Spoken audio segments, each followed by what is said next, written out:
Sugeng siang.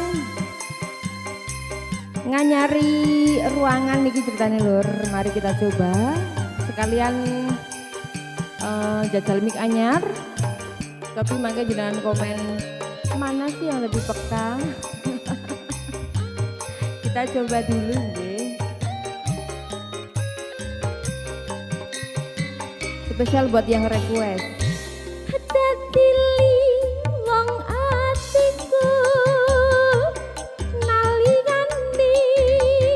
Sepisan katamu wong bagus kandilanku godho ati rinten siang dalu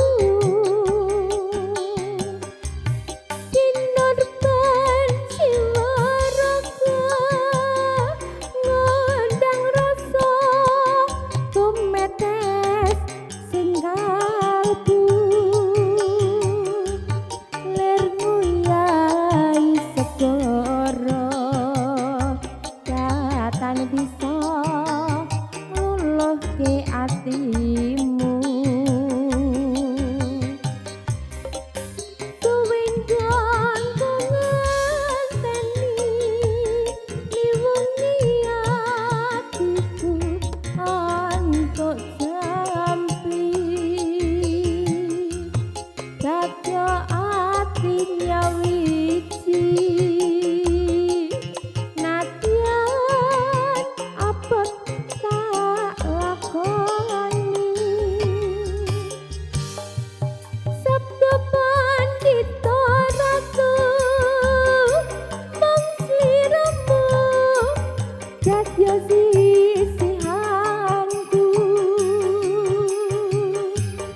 Mukti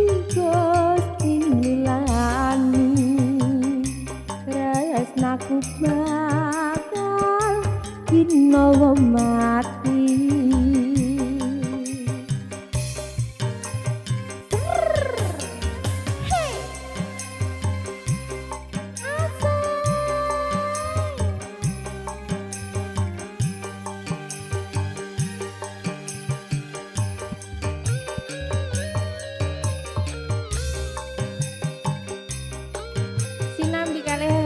lur niki sakderenge dhuwur monggo sami utek kalih ngopi riyin dadi wong atiku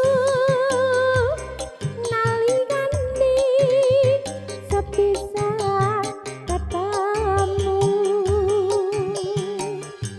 wong bagus lan pilanku godho ati rintan siang dalu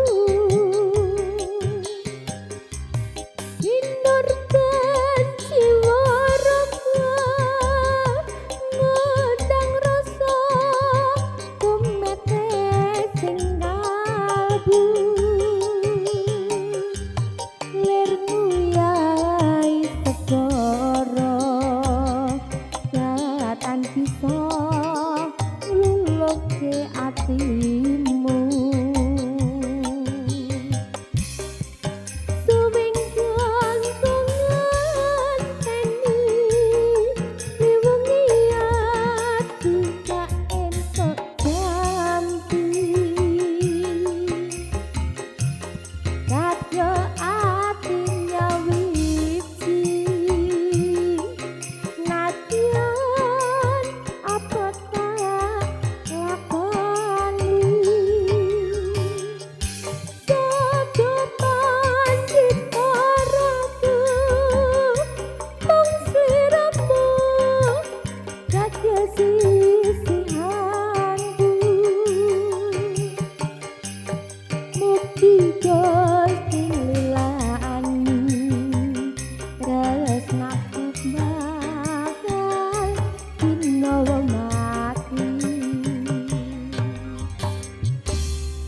spesial kagem jenengan yang request komen nggih di bawah.